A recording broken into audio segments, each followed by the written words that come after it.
Ok, muy buenas noches a todos. Damos la bienvenida a este discipulado, a este estudio que estamos haciendo del libro de Mateo. De verdad que ha sido un viaje fascinante a través de este libro, conociendo tantas cosas que quedaron aquí plasmadas como enseñanza y que lo que estamos tratando de hacer es sacar el mayor provecho de esto.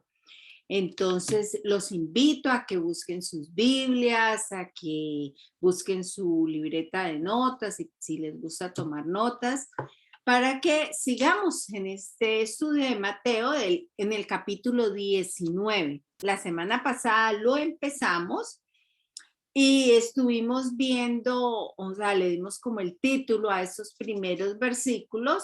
Primero, el hombre y el matrimonio. Vimos lo importante en esos capítulos, en esos versículos que estudiamos, vimos lo importante que es para Dios el matrimonio. Aprendimos a verlo como lo que es algo que Él instituyó, no fue instituido por el hombre, sino por Dios, y nos enseña en ese versículo también lo importante que es el perdón dentro del matrimonio, y que el perdón no solamente aplica para una relación de pareja, sino también para todas nuestras relaciones con nuestros hijos, en los compañeros de trabajo, con la familia, con quien sea.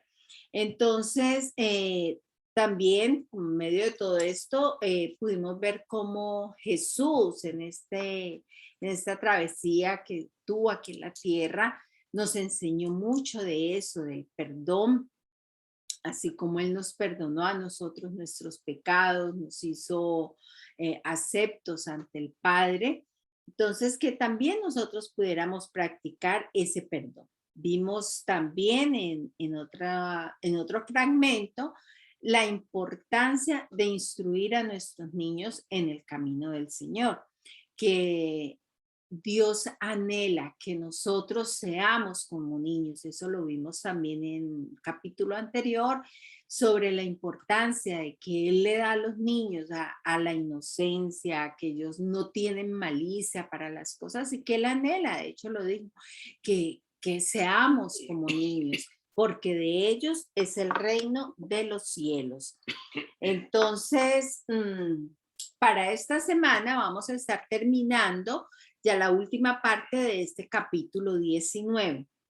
A esta última parte la vamos a llamar el hombre y sus posesiones. Ya vimos el hombre del matrimonio, el hombre y la familia.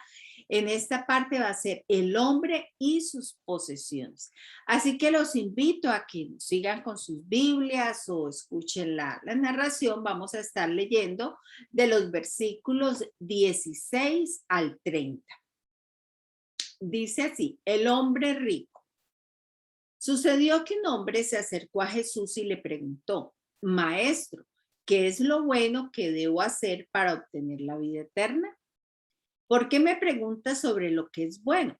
Respondió Jesús: solamente hay uno que es bueno. Si quieres entrar en la vida, obedece los mandamientos. ¿Cuáles? Preguntó el hombre. Contestó Jesús: no mates, no cometas adulterio, no robes, no presentes falso testimonio. Honra a tu padre y a tu madre y ama a tu prójimo como a ti mismo. Todos esos los he cumplido, dijo el joven. ¿Qué más me falta? Si quieres ser perfecto, anda, vende todo lo que tienes y dáselo a los pobres y tendrás tesoro en el cielo. Luego ven y sígueme. Cuando el joven oyó esto, se fue triste porque tenía muchas riquezas. Les aseguro, comentó Jesús a sus discípulos, que es difícil para un rico entrar en el reino de los cielos. De hecho, le resulta más fácil a un camello pasar por el ojo de una aguja que a un rico entrar en el reino de Dios. Al oír esto, los discípulos quedaron desconcertados y decían: en ese caso, ¿quién podrá salvarse? Para los hombres es imposible, aclaró Jesús mirándolos fijamente, mas para Dios todo es posible. Mira, nosotros lo hemos dejado todo por seguirte, le reclamó Pedro. ¿Y qué ganamos con eso? Les aseguro, respondió Jesús, que en la renovación de todas las cosas, cuando el Hijo del Hombre se siente en su trono glorioso, ustedes que me han seguido se sentarán también en 12 tronos para gobernar a las 12 tribus de Israel. Y todo el que por mi causa haya dejado casas, hermanos, hermanas, padre, madre, hijos o terrenos, recibirá 100 veces más y heredará la vida eterna. Pero muchos de los primeros serán últimos y muchos de los últimos serán primeros. Bueno, allí termina esta lectura del día de hoy que se refiere a ese joven rico.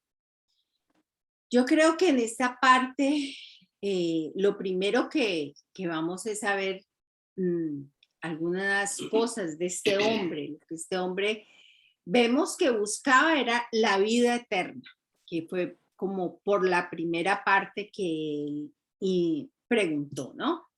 Y también podemos notar de este hombre, por lo que acabamos de leer, que era un hombre rico, pues de una vida aparentemente recta, por lo que él mismo dice,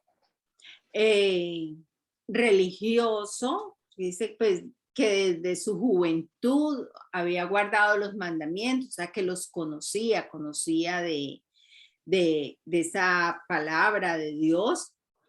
Y pues que quería, como todos y como queremos nosotros también hoy en día, lo que es ganar la vida eterna. Muchos que quieren ganarla es por medio de buenas acciones. Por eso él preguntaba qué debo hacer, más como una acción. También podemos ver que en este hombre se cabe destacar que también tenía otro Dios. Y ese Dios se llama riquezas. Sí. No, sino que quería agregar aquí porque después se nos pasa, y es que él estaba tratando de mirar a ver cómo podemos ganar la salvación o cómo se puede ganar el cielo, la eternidad. Y muchas veces la religiosidad o la religión trata de inventar cosas para que nosotros nos ganemos la salvación, y no por gracia, sino por las obras.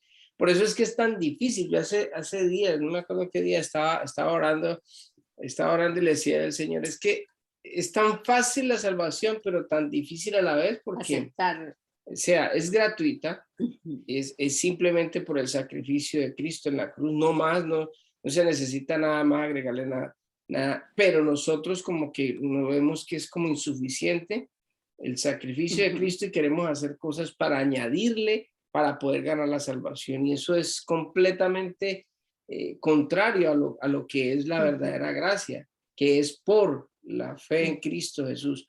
Uno le pregunta a una persona, lo mejor que uno le puede hacer a una persona, o preguntarle a una persona, es como la teología de choque que hablan, que muchas veces la utilizan. Bueno, si usted muere hoy, ¿para dónde va? ¿Para el cielo? Hay dos sitios, cielo e infierno. Sí. Entonces, ¿para dónde va? Para el cielo. ¿Por qué? Porque es que yo soy bueno. Bueno, porque no miento, porque no robo, porque no hago... ¿Qué fue la respuesta que él dio? Fue la respuesta que él dio, exacto. Pero cuando nosotros verdaderamente hemos conocido a Jesucristo, cuando lo hemos recibido como Dios y Salvador, la respuesta más correcta es porque Cristo murió por mí, punto.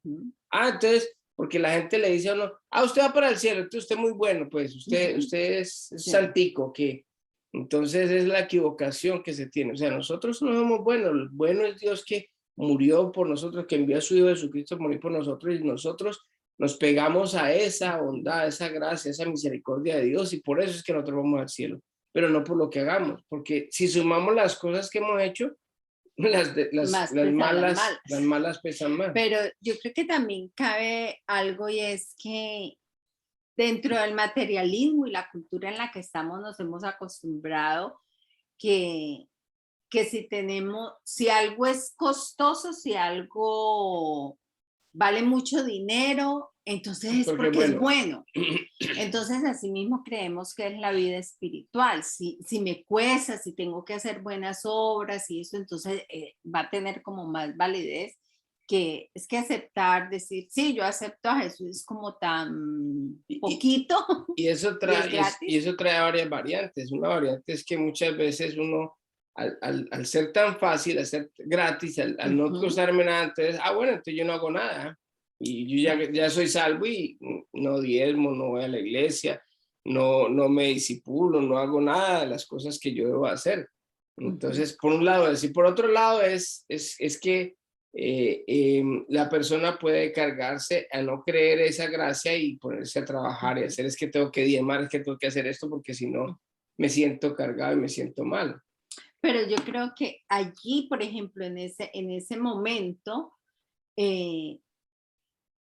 o sea, cabe destacar de en qué momento realmente hemos recibido esa salvación. Exacto. Porque los frutos, porque es que si hay un verdadero, digamos, arrepentimiento, una verdadera entrega, entonces una verdadera conversión, entonces ya no empezamos a depender de esas cosas, sino de lo que diga Dios. Entonces ya yo no voy a hacer lo que tengo que hacer por lograr la salvación, sino que es como como una consecuencia de mi relación con Dios. Es un cambio de vida, es precisamente lo que es el arrepentimiento, el voltear, el dar un giro. ¿Por qué? No por ganarme nada, sino simplemente porque es que ya estoy tan agradecido de que Dios me salvó a mí, estoy tan contento por esa nueva vida que Dios me ha dado, que ahora trato de obedecerlo, trato de hacer las cosas, no para ganar nada, sino simplemente en agradecimiento. Y porque ahora soy un hijo de Dios, ahora soy diferente. Ya es una consecuencia de mi relación. Es como si a nosotros hoy nos dijera que nosotros somos hijos de la reina Isabel II de Inglaterra. ¿Cómo nos comportaríamos? ¿Diríamos lo mismo? No, pues ya cambiaría inmediatamente porque ya uno ya es de la realeza y entonces empieza a cambiar. Claro, porque todo el mundo empieza a verlo y a mirarlo. Igual es el cristianismo.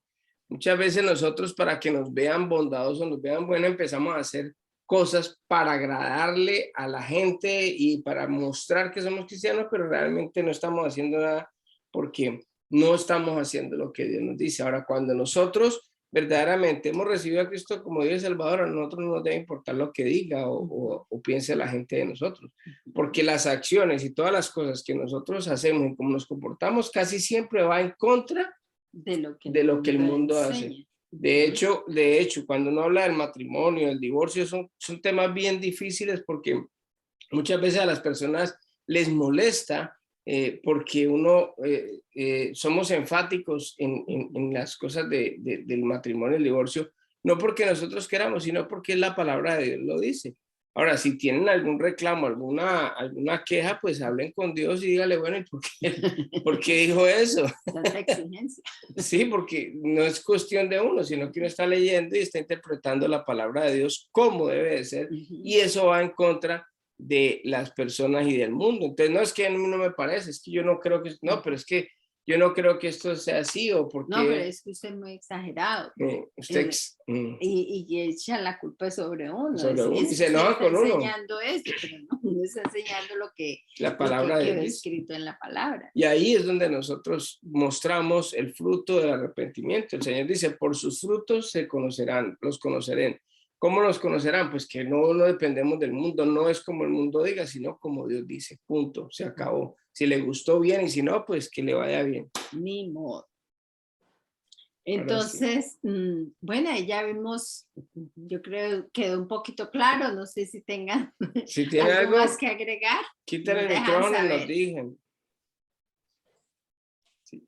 Bueno, entonces estábamos viendo también que este hombre tenía otro Dios, que eran las riquezas.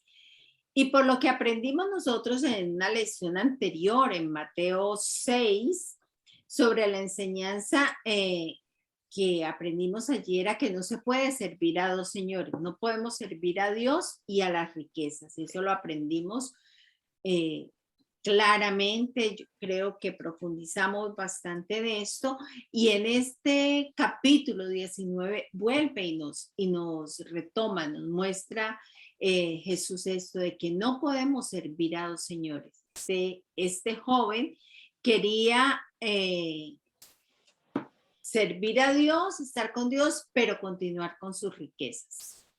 Entonces allí él tristemente prefirió eso, mostrando así que su confianza estaba en lo que él tenía y no en lo que Dios le podía dar o le había dado.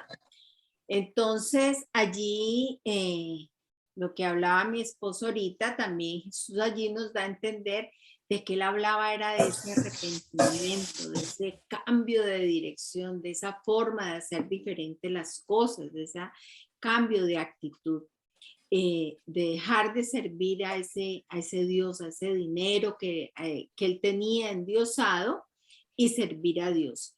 Y vemos que como este joven no quería eso, o sea, no se arrepintió de eso, sino que él simplemente se entristeció y se fue. Entonces podemos ver cómo debemos nosotros ser de cuidadosos también al identificar cuál es el verdadero peligro de las riquezas, porque no queremos tampoco llegar a la malinterpretación a decir que la riqueza es mala, que el tener bienes es malo, pecado. es pecado. Entonces yo quiero invitarlos a que veamos Primera de Timoteo 6:10. Dice, porque el amor al dinero es la raíz de toda clase de males. Por codiciarlo, algunos se han desviado de la fe y le han causado y se han causado muchísimos sinsabores. Miren la palabra clave, aquí está, el amor al dinero. ¿Qué fue lo que manifestó este joven? El amor a sus riquezas. Eso es lo que nos decimos cuando confiamos solo en lo que tenemos, en lo que podemos palpar. Entonces, si yo tengo la cuenta en el banco, si tengo inversiones, la casa, el carro, lo que sea, solo confío en eso, no estoy confiando en lo que Dios nos da y nos olvidamos de que Dios es el dueño absoluto de todo lo que existe. Entonces, luego dice, ¿por qué me preguntas por lo bueno? En esto Jesús no está negando que él era bueno, sino que él le preguntó al hombre, ¿entiendes lo que me dices cuando dices bueno? O sea, él le hace la claridad, ¿tienes como claro el concepto de lo que es bueno? Entonces allí es como si Jesús le hubiese dicho, tú vienes a mí para preguntarme qué buena obra puedes hacer para heredar la vida eterna.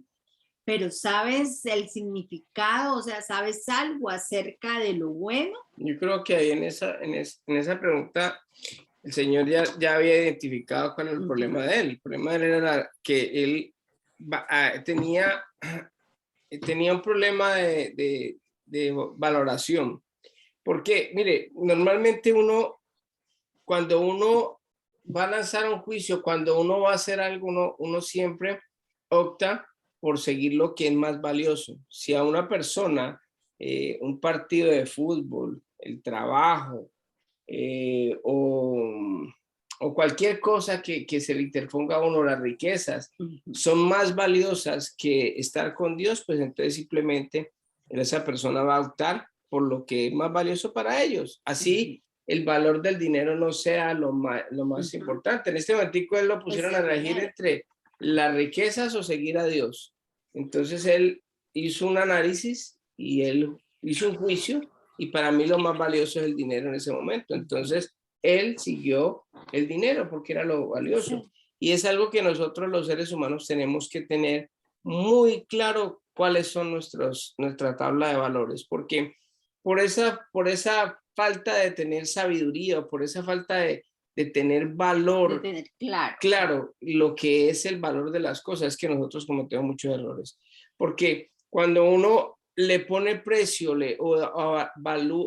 valora más ciertas cosas que no tienen tanto valor, ahí es donde se pierde el sentido. Por ejemplo, yo conozco gente que trabaja muy duro, la esposa trabaja y tiene niños pequeños y pagan un jurgo de dinero para que cuiden los niños en un daycare.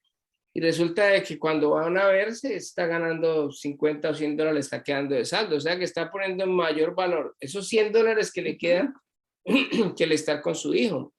Entonces, es muy importante tener en cuenta eso porque cuando yo pongo valor a lo material, a las cosas que no tienen valor, porque es que el dinero no tiene ningún valor, el dinero va y viene, o sea, el dinero es algo que es tan devaluado el dinero que hay gente que es tan pobre que solo tiene plata. Y eso es lo que nosotros tenemos que tener. Y el ser humano y el mundo tiene por encima el dinero y lo tiene como un Dios y es muy valioso. Y resulta de que el dinero no vale nada. Cuando uno ha tenido dinero y después se queda sin dinero, uno se pone a ver la balanza de cómo vivió uno cuando tenía abundancia de dinero y cuando no tenía abundancia y se da cuenta uno de que vive mejor uno sin plata que con plata. Por eso es que ya cuando uno ha pasado por ese sitio de tener y no tener dinero, uno se da cuenta y empieza uno a valorar las cosas más importantes. Primero Dios, después la esposa, después los hijos, la familia, lo que es esto, y ahí sí después viene el trabajo, vienen las cosas, porque ese es el problema de los seres humanos, que cambiamos lo valioso por un plato de lentejas. Sí. No, y lo triste es que si hablamos, por ejemplo, si nuestro Dios es el trabajo se puede acabar, el jefe nos echa, nos reemplaza fácilmente. Si es el dinero, si son las posesiones, en una caída de la bolsa se puede perder todo. Si es en lo que se tiene, una casa, un carro, lo que sea, todas esas cosas se pueden perder. Pero en qué momento le brindamos como tanto tiempo y le damos tanta prioridad a esas cosas que abandonamos lo realmente valioso, que es lo eterno, que es nuestra relación con Dios, que es nuestra relación con la familia. Ahora, en estos días ha sido chistoso porque con esta caída de Facebook, WhatsApp y todo esto en estos días, salieron muchos memes, ¿no? Y decían, uy, con la caída del WhatsApp, me di cuenta que tenía familia que vivía bajo mi misma casa y no, solo en este tiempo pude saber que los tenía en casa. ¿Por qué? Porque es tanto lo olvidado y lo aislado que dejamos la familia que no nos preocupamos por ellos, que son realmente importantes. Entonces esa pregunta es la que tenemos que hacer también, la que le hizo Jesús al joven rico. ¿Sabes lo que es bueno? O sea, ¿tenemos bien claro qué es importante, qué es bueno para nosotros? ¿O estamos igual que el mundo? Estamos dándole más valor a las cosas materiales, a las cosas que no tienen valor. Y el dinero es lo que menos tiene valor en el mundo. Es lo que menos tiene valor. Por eso yo le decía a las personas cuando estábamos en la iglesia que lo más barato que nos pide el Señor cuando nos dice que diezmemos es dinero. Porque si le pidiera a uno, como le pidió Abraham a su hijo, ¿qué prefiere usted, dar el diezmo o deme a su hijo en sacrificio? O sea, hay muchas cosas que sí son importantes, que sí son valiosas y nosotros nos pegamos del plato de lentejas. Jacob y Esaú. Jacob estaba detrás de la bendición, no se veía, es algo que no se tocaba, no era palpable. Y el otro estaba pegado al plato de lentejas. Cambió una gran bendición. De la satisfacción del cuerpo, personal. De la carne. Entonces esa es la pregunta que me queda en el tintero como... Pero miren que esa respuesta de Jesús a la pregunta del hombre fue bastante sencilla. Si quieres ganar la vida eterna por tu propia cuenta, debes guardar los mandamientos. Todos ellos y guardarlos en el sentido más completo. Cosa que el joven no había practicado y no tiene en cuenta el gran mandamiento, que era amar a Dios sobre todas las cosas y a tu prójimo como a ti mismo. Él de pronto había cumplido al pie de la letra, el no matar, el no robar, el no, todo eso lo había cumplido, pero se había olvidado, las más fáciles, y pronto él dijo, no, pero ya amar a Dios y al prójimo y compartir lo mío con el prójimo, no, ya como cumplí la mayoría, estos dos pueden pasar ahí por debajito. Y lo que pasa es que uno se hace una gran mentira, uno cree que uno es muy santo porque de pronto uno no roba, no mata, de pronto no está haciéndole mal a nadie, ¿no? Pero resulta de que en nuestro corazón estamos mal, y ese es el problema de nosotros los seres humanos, que nosotros nos creemos muy buenos, resulta de que no hay ninguno bueno. Cuando uno hace ese pequeño análisis, no es que yo no robo, yo no mato, yo no se la fuego a mi esposa, yo pues trabajo, traigo dinero a la casa y pues bien, o sea, yo soy bueno. En ese análisis eso, y es lo que le pasa al joven rico. Él hizo su análisis, la verdad yo soy bueno, sí. Pero Dios sí conoce el corazón y sabe qué es lo que... Imagínense, si de 10 cumplo 8, estoy en un buen estándar. Pero mire, Marcos 10:21 nos muestra como un detalle más, nos dice que en respuesta del joven, dice Jesús le amó. Ese detallito nos lo da Marcos, dice Jesús le amó.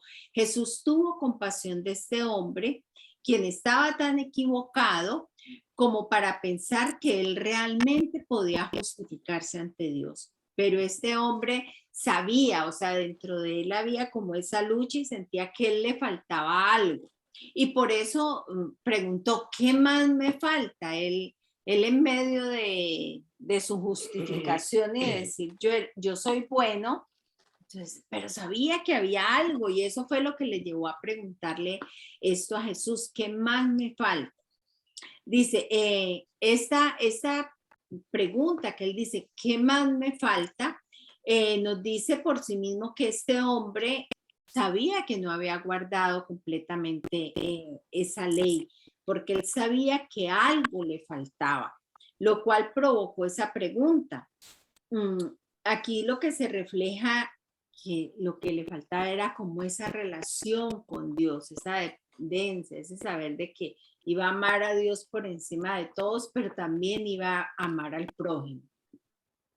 Jesús lo pone a prueba por los aspectos de la ley mosaica, la ley de Moisés, que tratan con la relación del hombre con Dios. Dice, el llamado a abandonar todo y seguir a Jesús es un llamado a poner a Dios primero en todas las cosas. Es la obediencia completa a la primera tabla de la ley, la cual trata de la relación de Dios con el hombre. Recuerden que en algún estudio que hicimos hablábamos de eso, ¿no? Que primero, ¿cómo es nuestra relación con Dios? Los primeros mandamientos nos hablan de nuestra relación con Dios, y los otros son de la relación entre hombres. El no matar, el no robar, el no hacer algo contra mi prójimo son las relaciones entre los hombres, pero el amar a Dios sobre todas las cosas, el honrar su nombre, todo eso es en mi relación con Dios. Entonces, aquí podemos estar viendo que se cometen dos errores. El primero de ellos es creer que esto aplica a todos, cuando Jesús nunca hizo este mandato a todos los que le seguirían, sino especialmente a este hombre rico, cuyas riquezas eran claramente el obstáculo para seguir a Jesús, para su discipulado. Porque también, en cambio, vemos que hay gente rica que puede hacer más bien en el mundo. Hay gente que aprovecha sus riquezas para hacer el bien, usándolos para la gloria de Dios y el bien de los demás. Gente que tiene el dinero, pero se desprende para dar a los demás, para compartir, para ayudar a establecer el reino de Dios. Entonces, las riquezas, ahí podemos ver, las riquezas no son malas, sino es el corazón que pongamos en ella, la importancia que les demos. Ahora, eso que el Señor le pide al joven rico es algo bien difícil, no cualquiera lo hace. O sea, dejar todo por seguir al Señor no fue fácil para los apóstoles. Yo por eso tengo gran respeto y admiración, por ejemplo, a los sacerdotes católicos, sea como se sea, si están engañados o lo que se quiera, lo que se quiera pensar, hay algo que uno debe respetar y es que la negación y el amor con que ellos dejan todo, sacrifican todo por entregar a Dios, eso es valioso. Para mí yo lo respeto mucho, me quito el sombrero porque yo personalmente no lo hubiera hecho, no sería capaz de hacerlo. Entonces, uno muchas veces como que se lanza juicios contra personas sin saber del sacrificio que han hecho estas personas. Nosotros hemos hablado, nuestro mejor amigo en Colombia fue un sacerdote católico, el padre Coca-Cola, y ese hombre amaba lo que hacía. Él decía, incluso tuvo la oportunidad de una vez con una mujer muy rica, demasiado rica, que le dijo que se casara. Él dijo, no, yo no. Y era muy bonita la mujer. Él dijo, no, yo no lo hago porque yo amo a mi Señor. Yo amo lo que hago. Entonces, uno tiene que tener mucho cuidado en eso porque cuando Dios nos pide a nosotros que dejemos algo, muchas veces ni siquiera somos capaces de dejar un hábito, de dejar algo que de pronto nos ata. Le dicen a uno, deje de ver televisión por una semana. Uy, eso sí que es difícil. No puedo dejar otra cosa. No puedo dejar la suegra. Entonces hay que tener en cuenta eso porque Dios a nosotros nos puede pedir también, dejemos todo. ¿Y cómo vamos a reaccionar nosotros? ¿Qué estamos dispuestos nosotros a dejar? Él le pidieron las riquezas. A nosotros, ¿qué nos pueden pedir? ¿El teléfono? ¿El trabajo? Lo que Dios considere que está siendo de estorbo. Estorbo para mí. Miren, el dinero era el Dios de ese hombre, o sea que también él era culpable de idolatría. Es por eso que Jesús, que todo lo ve, porque recuerden que él todo lo ve y él no ve tanto lo exterior, sino lo interior. Él sabía lo que había en el corazón de ese hombre y por eso le pidió que renunciara a sus riquezas. De pronto el joven cuando se presentó ante Jesús, no se le vería toda su riqueza, de pronto iría bien vestido. Pero Jesús lo que estaba viendo era el corazón y sabía que ahí era donde estaba, donde se manifestaba lo que este hombre tanto quería, a lo que estaba pegado.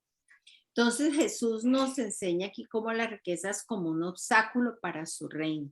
Pero miremos que no solamente son las riquezas, sino toda aquella cosa que nos aleja de Dios. O sea, puede ser riqueza, puede ser trabajo, puede ser una relación, puede ser un hábito, un hobby, un deporte, lo que sea, que nos separe. Entonces, no debemos de minimizar, de darle pequeñez a las palabras de Jesús, ni fallar de ver su aplicación en nuestra vida, en nuestra propia sociedad actual. ¿Quién entre nosotros no sería considerado más rico que este joven?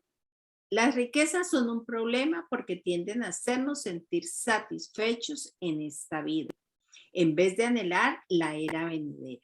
Además, a veces se buscan riquezas a expensas de buscar a Dios. La ilustración que usó Jesús dice, cuando decía que es más fácil pasar un camello por el ojo de una aguja, pues en ese estudio que estamos haciendo, el autor del libro nos decía de que aquí estaba como destinado a hacer de eso como una parte graciosa, porque pues no nos, inmediatamente como uno imaginarse un camello tan grande y el ojo de una aguja tan pequeño, también nos lleva como a pensar que es algo imposible, porque o sea, no cabe la lógica. Yo creo que un camello tan grande y el tamaño de una aguja no da. Entonces, aquí el libro lo enfatiza por esa parte, ¿no? De pronto hay otros autores que hablan de que cuando se refiere a esta puerta, que era como la puerta de la entrada de las personas. O sea, la entrada a la aguja era una entrada pequeña donde solamente era como el alto de las personas. Entonces un camello es muy alto, entonces es muy estrecho entrar por ahí. pero sí puede entrar un Sí. camello. ¿Sí me entiendes? O sea, por la entrada de la aguja que ellos tienen en las murallas, porque acuérdate que pues uno lo ha visto en las películas, ¿no? Ajá, Están las puertas grandes donde entran camellos, sí. entra todo.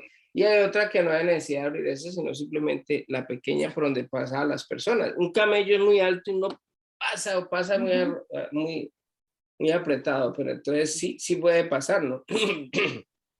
Entonces ahí pues es válida como la comparación que se hace. Dice, el gran asombro de los discípulos se basó en el supuesto que las riquezas siempre eran una señal de la bendición y el favor de Dios, que es lo que muchos profesan hoy en día. Entonces, si tú eres un verdadero cristiano, debes tener riqueza, debes tener casa, carro, todo lo debes de tener si eres un verdadero cristiano. Esa es como el punto de referencia que te dan, que la bendición de Dios se manifiesta en cosas materiales y eso yo creo que a muchos hemos escuchado de esto. Que han hablado el domingo de eso en el mensaje, ¿no? Sí. Que muchas veces uno cuantifica la salvación, entonces uno es buen cristiano porque tiene una buena casa, entonces si no tengo casa, entonces soy mal cristiano. Resulta de que pues uno puede tener una casa, pero de pronto no tiene un hogar.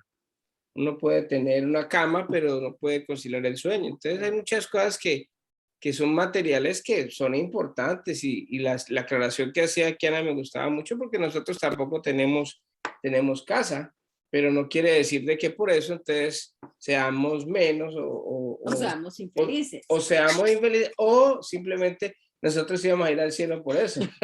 Tampoco. ¿Sí? Entonces es bien importante la aclaración porque es bueno y es poder uno disfrutar de la relación con Dios, que es el que nos hace disfrutar lo que tengamos. Si pagamos renta, disfrutamos esta casita de renta. Y si no, pues disfrutamos la casa grande, la casa de millones, con piscina. Hacemos el servicio en la piscina, bautizos cada 8 días. Nos llena la casa. Iglesia. Para Dios todo es posible. Es posible para un hombre rico ser salvo. La gracia de Dios es suficiente para salvar también al hombre rico.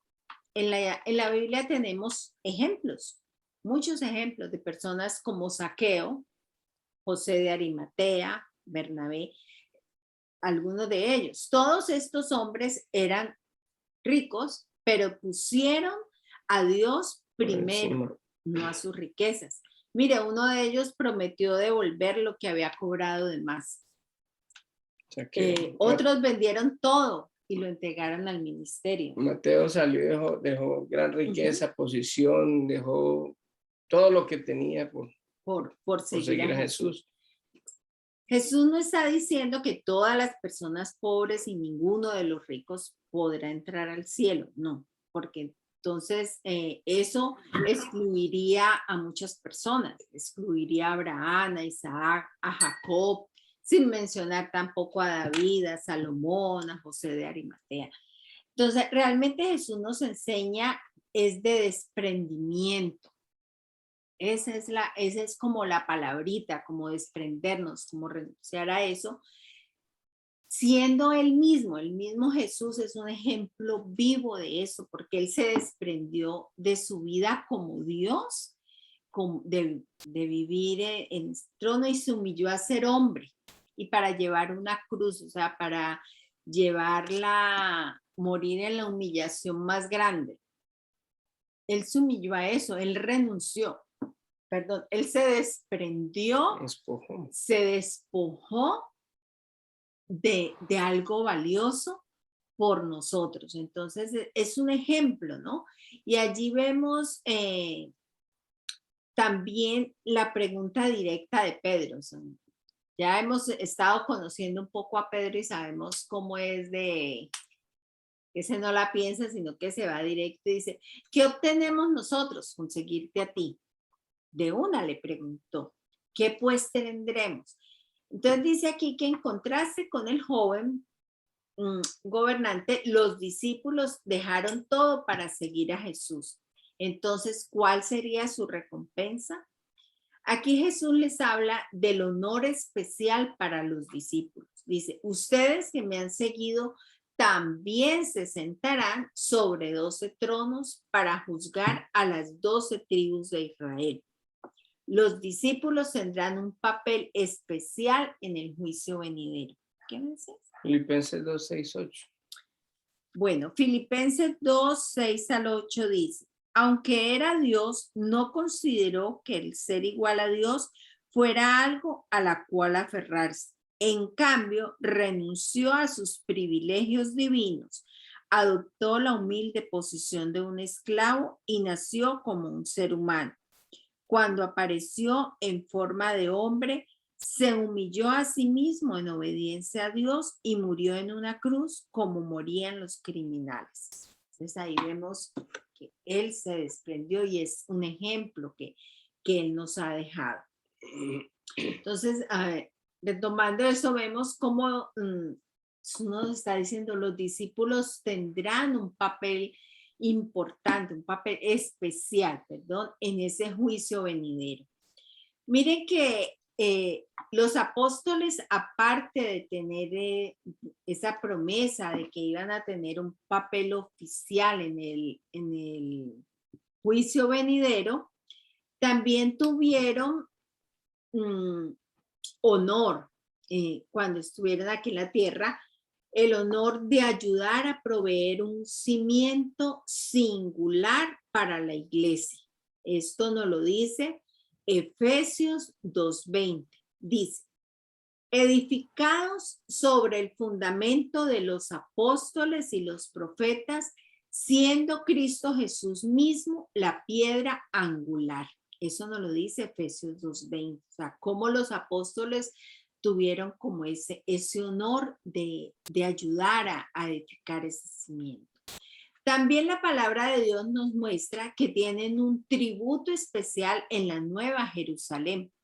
Eso, cuando leímos la Biblia, cuando estuvimos leyendo toda la Biblia, también eso aparece allí, Apocalipsis 21:14.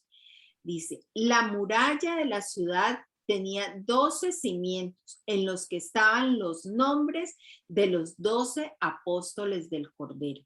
Cualquier cosa que haya sido rendida por él nos será regresada 100 veces más en adición a la vida eterna. Entonces ahí vamos viendo, 100 veces más es obviamente, pues no es algo como literal en el sentido material. De otra manera, entonces Jesús nos, si es en el sentido material, promete 100 madres, 100 esposas, 100 suegras, demás. Entonces Jesús hará mucho más que recompensar lo que hemos dado por su causa. Pero miren que la recompensa puede ser más espiritual en lugar de ser material. 100 veces más, ciertamente es una verdad literaria en el sentido espiritual, que es lo más importante.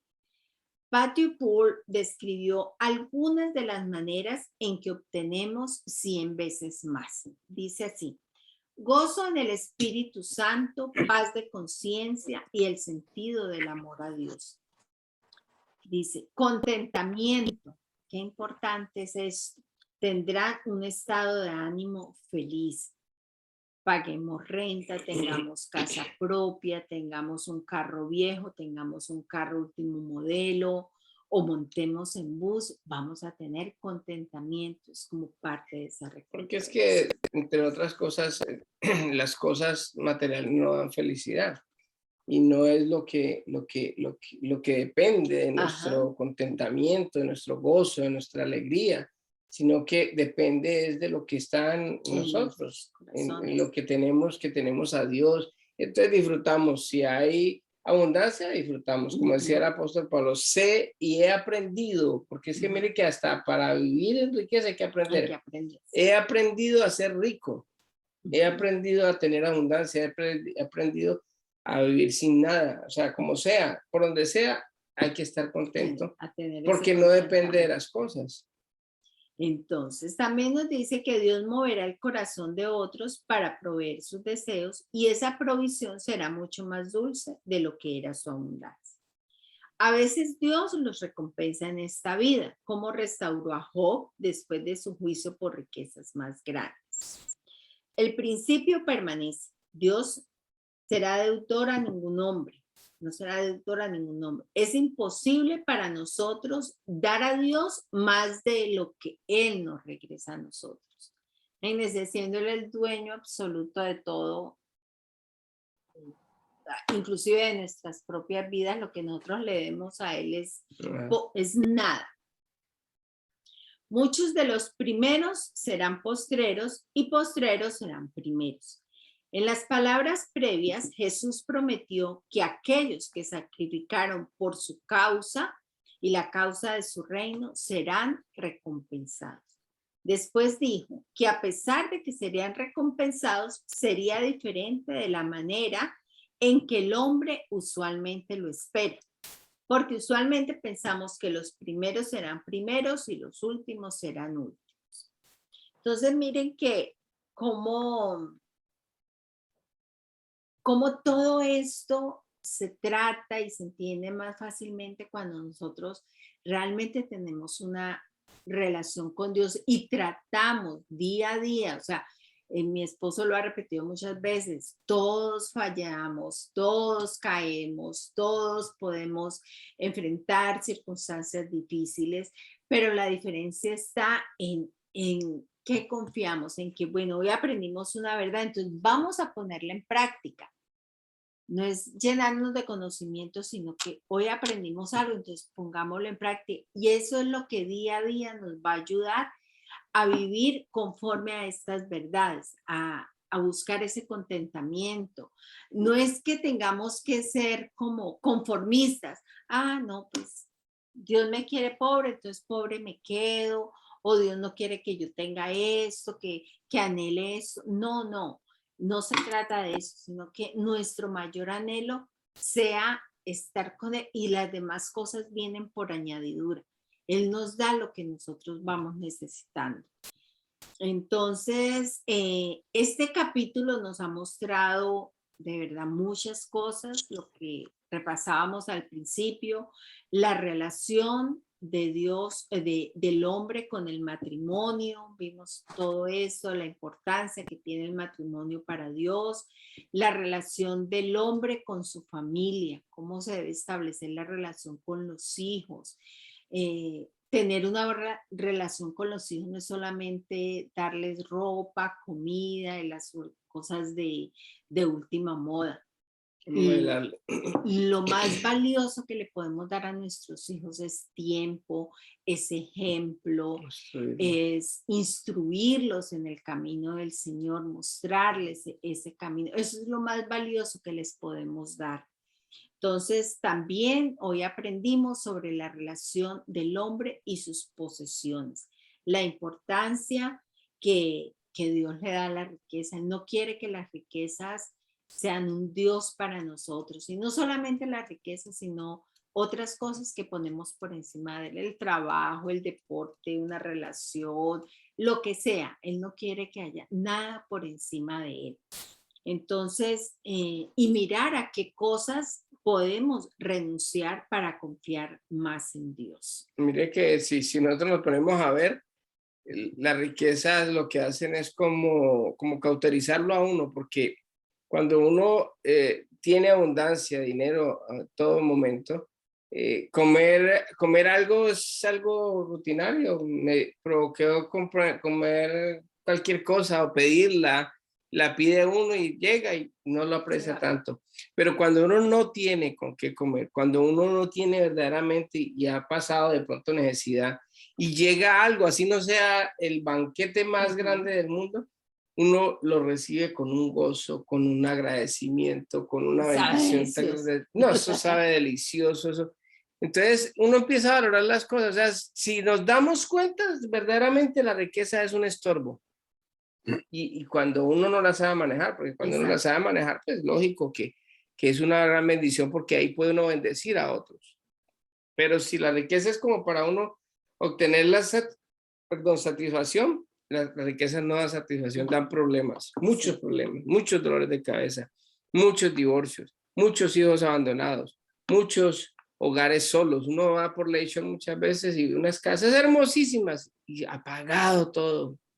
No se ve nada ni nadie. Pues por aquí cuando Sí, salimos aquí. a caminar veo unas casas tan lindas, Entonces, lujosísimas, pero casas como hasta luces apagadas, no se oye como vida. entonces lo que podemos hoy analizar es a qué le estamos dando más valor, qué es lo que verdaderamente es bueno para nosotros, porque lo que es bueno para Dios debería ser lo bueno para nosotros, y aprender a valorar las muchas grandes y pequeñas cosas que Dios nos da día tras día. Bueno, entonces, no siendo más por el día de hoy, vamos a orar, vamos a dejar este tiempo, estas enseñanzas en las manos de Dios, para que el Señor, por medio del Espíritu Santo, nos hable a cada uno de nosotros y podamos cada uno tomar las cosas que tenemos que hacer, dejar lo que tenemos que dejar y tratar de aprender en la humildad que Dios nos muestre, nos revela a través de su Hijo Jesucristo. No sé si Kiana, David o José alguno quiere orar para que nos despidamos en oración. Padre Dios, todos damos gracias, Señor, por esta enseñanza, Señor, que tú nos has dado a través de esta palabra, Señor. Ayúdanos a ponerla en práctica, Señor. Sabemos que el valorar entre tu reino, en poner tus obras, Señor, todo hacer tus planes que tienes, el propósito que tienes para tu hijo o hija, Señor, como creyente, Señor. A veces no tenemos esa valoración, Señor, porque sabemos que el dinero, que es la raíz de todo mal, Señor, las posesiones, que es un engaño, porque tal vez el tener dinero, posesiones nos da esa tranquilidad, esa paz, esa seguridad, esa confianza, todo eso entre comillas, esa prosperidad, esa comodidad, confort, y sabemos que si tenemos esa balanza, ponemos nuestro valor en eso, es tiempo, dedicación y sacrificio, ¿sí? Pero al final, realmente todo es un engaño, ¿sí? Porque realmente la mayor o lo mejor, la mejor opción siempre ha sido buscar tu reino primeramente, ¿sí? Siempre, porque como dice Isaías 26:3, tú guardarás en completa paz a aquel cuyo pensamiento en ti persevera, porque en ti ha confiado y porque en ti Dios encontrará la fortaleza de los siglos. Así quiere decir que toda esa paz, esa tranquilidad, esa confianza, esa seguridad, esa prosperidad, esa comunidad, eres tú a través de tu Hijo Jesucristo. Esa es la verdadera valorización que el hombre debe tener. Si seguimos leyendo el Antiguo, el Nuevo Testamento, un pensamiento que me dio, realmente Dios nos trata de decir, Jesús nos ha tratado de entender que la vida del hombre es profundizar esa relación, esa comunión con su Padre a través de su Hijo y por medio del Espíritu. No es a través de posesiones, a través del dinero o otras comunidades como se ha dicho, es que el mundo nos ofrece. Por eso te pido, Señor, te pido en el nombre de Jesucristo que nos dé ese entendimiento, ese discernimiento, que tu Espíritu Santo nos toque nuestro corazón y nuestra mente, para que pongamos todo nuestro tiempo, nuestra dedicación en ti, buscando cada día tu palabra, leyéndola, meditándola, escudriñándola, porque ahí es como está escrito, Jesús lo dice, ahí hay vida, pero no vida física, es vida espiritual, vida eterna. Ayúdanos en eso, Dios Todopoderoso, y enséñanos a hacerlo bien. Gracias por todo, Dios, por este momento. Bendice a nuestras familias, a nuestros hijos, Señor, a nuestros seres queridos, Señor. Siempre líbranos de todo mal y todo peligro, Señor. En el nombre de tu Hijo Jesús. Amén. Y amén. Amén. Muchas Amén. gracias a todos. Dios les bendiga y nos vemos la próxima Bueno. semana en otro estudio del libro de Mateo. Listo. Bendiciones.